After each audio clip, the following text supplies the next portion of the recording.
पूजा जी, राधे राधे महाराज जी। आपके चरणों में कोटि कोटि प्रणाम।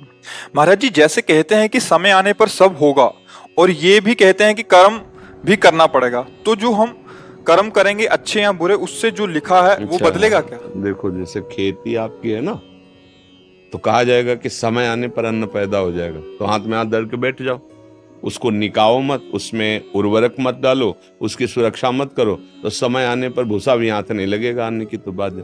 तो लगाना उसमें कर्म, समय आने पर हो जाएगा, पर कब, संभाल करो। अच्छा, जो पीछे हमने कर्म किए हैं, कुछ अच्छे कर्म हुए, कुछ बुरे कर्म हुए, अब उनका फल आ रहा है, तो अब हमको ऐसे कर्म का ज्ञान हो जो अच्छे बुरे दोनों को मिटा दे। ऐसा कर्म केवल भगवान का भजन ही है, जिसे कर्म योग कहते हैं।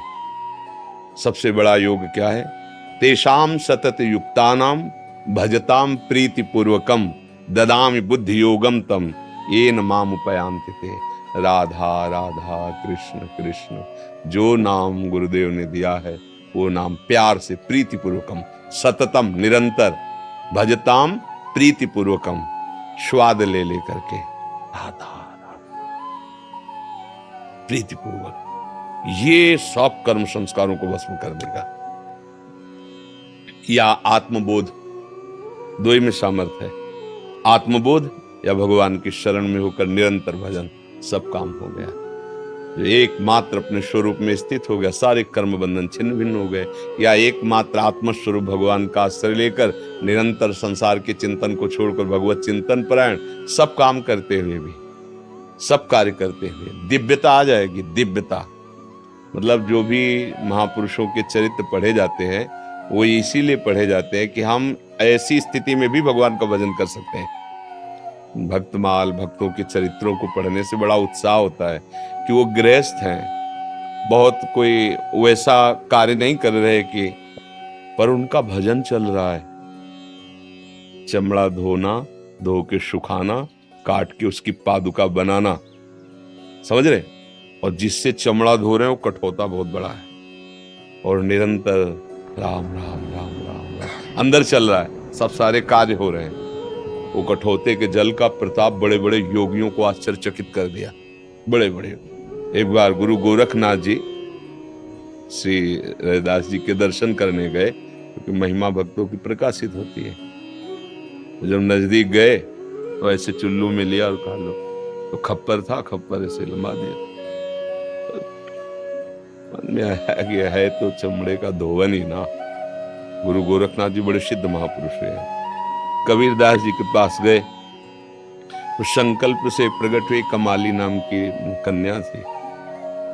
तो गोरखनाथ जी की दृष्टि को देख के कहा कि हमें प्रसाद देंगे ये? हाँ ले लो। गोरखनाथ जी अपना पात्र मार्जन थे। जब उनका ब्याह हुआ, तो जिस क्षेत्र में ब्याह हुआ, तो गोरखनाथ जी वहां गए भिक्षा के लिए। बड़े चमत्कारिक महापुरुष थे। तो भिक्षाम दे, उनका आओ महाराज जो चाहोगे पवा देंगे। तो उनका खप्पर तो भर नहीं सकते, पवाने की बात क्या है, भरो खप्पर। अब कुंतलों अनाज डाल दो, खप्पर भरेगा ही नहीं। बड़ा आश्चर्यचकित जब उनके घर वाले बताए जाके कि एक ऐसे योगी आए, तो उनका हम चलते हैं, एक मुट्ठी ऐसे अनाज लिया और गए खप्पर में डाला, तो बाहर निकल पड़ा खप्पर से। तो बोले ये सिद्धि कैसी? बोले उसी कठौते के जल का ये प्रताप है कि मैं आगे और पीछे की सब वर्तमान की सब सिद्धियों को आपकी जानती हूँ, और हर सिद्धि का उत्तर देने के अंदर मेरे सामर्थ्य सिर्फ उस महापुरुष के उसी कठौते के जल से जो आपने मुझे पिलाया था। व्यवहार में और परमार्थ में कैसी ऊंचाई स्थिति है, क्या है? भगवान का मधुर मधुर नाम जप कर रहे हैं, अपनी सेवा कर रहे हैं। गृहस्थ में हो, हल जोतना, व्यापार करना, नौकरी करना, बहुत से ऐसे कार्य हैं।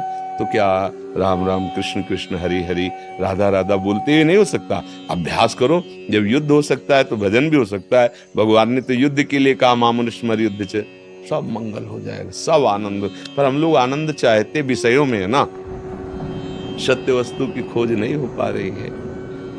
विषयों में हम असत आनंद को सत मानकर जीवन पूरा खो देते हैं।